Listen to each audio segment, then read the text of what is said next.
It's very frustrating, and it's super hard to be in this chamber and to be cool with people and cordial with people who are making policies that are detrimental to our communities. We tell you this day in and out, that you are making policies that are detrimental to our communities, that are hurting our communities. Wow, that was Florida State Representative Angela Nixon passionately speaking out against Florida's new measure that severely impacts voting rights in the state.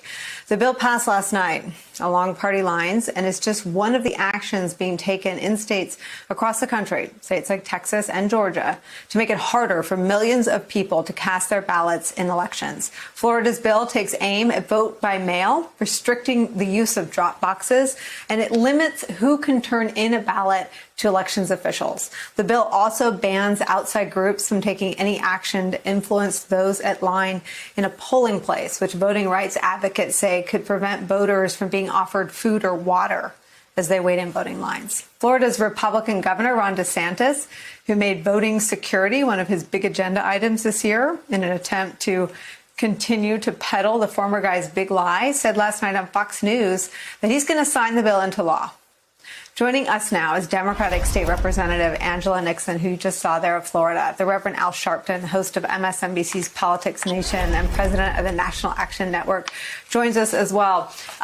First, it doesn't look any better today, does it? Can you just talk about what happens when this law is signed by the governor?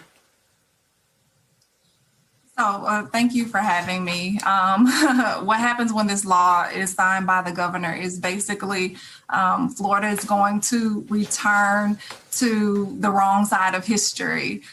We have a Republican legislature that passed a law which seeks to disenfranchise voters, particularly Black and brown voters. And this is something that is very disheartening, especially coming from the organizer world. As an organizer and now being a legislator, it's very disheartening that we have to deal with this.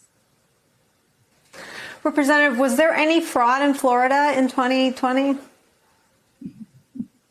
The only fraud that took place was actually when a former Republican legislature put in a sham candidate down south. So no, the idea that there was rampant fraud in the state of Florida is just something that's untrue, and it's something that the Republicans often use to motivate their base.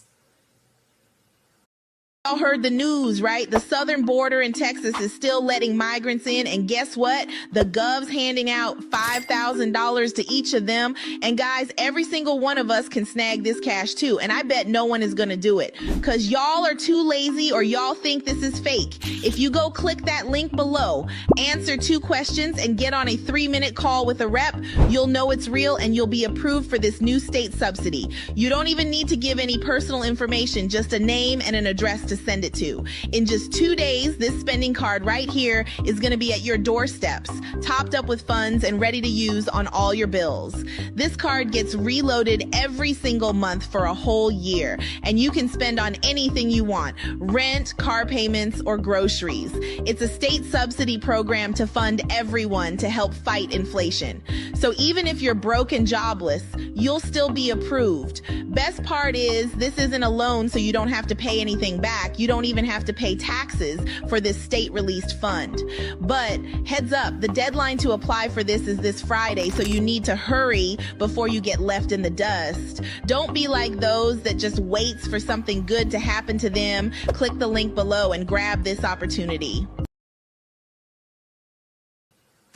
And Donald Trump won Florida, and Ron DeSantis is a Republican. Republicans have no problem winning in the state. I wonder if you can talk about whether you sought to have businesses get involved the way they've involved themselves in Georgia after the fact, after the law was signed, and in Texas, some of them are involved before their law is signed into law. So yeah, so definitely. So so in my day job, I'm a community organizer, and I also work with organizations that seek to uplift and empower underserved communities. And we are in conversations with businesses and corporations to ensure that the voices of the people will actually be heard. So yes, that is one avenue that we are looking at.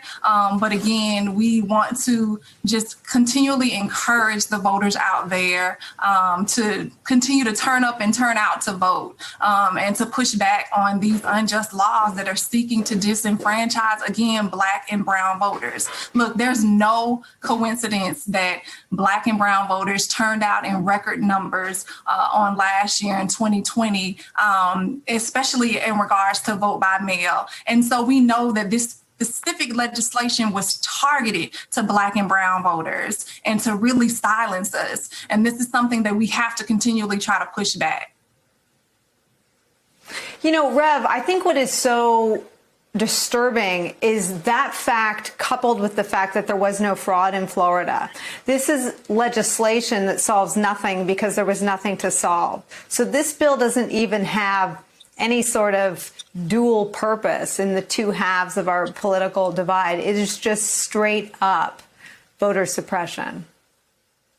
It is absolutely straight up voter suppression. When you look at the fact that the measures that are in this bill clearly disproportionately impacts Black and brown people in Florida. National Action Network has an office in Miami-Dade, so I've worked in Florida and know about elections from a nonpartisan way.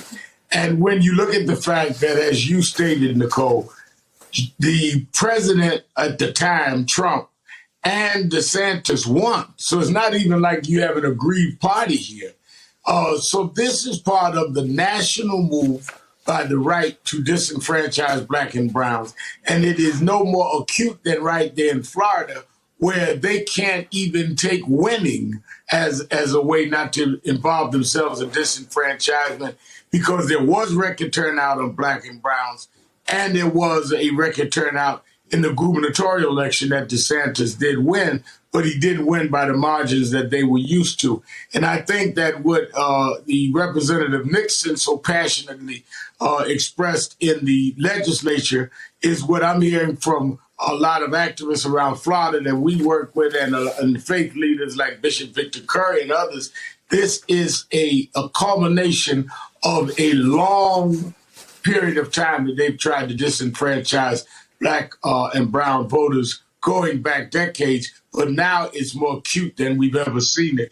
And it needs to be resisted. Businesses and everyone else needs to join the movement with Floridians to resist this kind of movement. Rev, I'm not going to play it, but, you know, we've all had this conversation. Mitch McConnell said there was no voter fraud. Mitt Romney came out the night of the insurrection and said these are lies, and Donald Trump needs to tell the truth to his voters.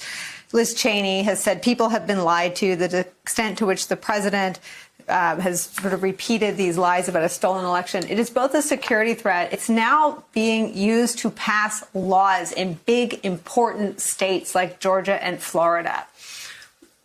What is not working? Is it the Republican sort of stranglehold on these legislatures? Is it the ambivalence of corporations? Because first there was one, now there are two. I think what has worked is that the Republicans have a stronghold on the state legislators. And many of us that have been involved in voting rights movements nationally or in states need to really focus on turning around a lot of the state legislatures, just as we are concentrated on the U.S. Senate and the U.S. Congress. I think that is what has worked for the right wing. I also think the private sector, as we saw in Georgia, needs to really be hit hard, that they cannot continue to do business in states, have consumers who are being disenfranchised. You have the right to sell your product, but you don't have the right for me to consume products from people that are financing a lot of these right-wing initiatives to disenfranchise voters. So you can say I have the right to sell my product, you do. And I have the right to reject your product if the net from me purchasing from you is going to finance my disenfranchisement. Hey, thanks for watching our YouTube channel. You should know that you can follow today's top stories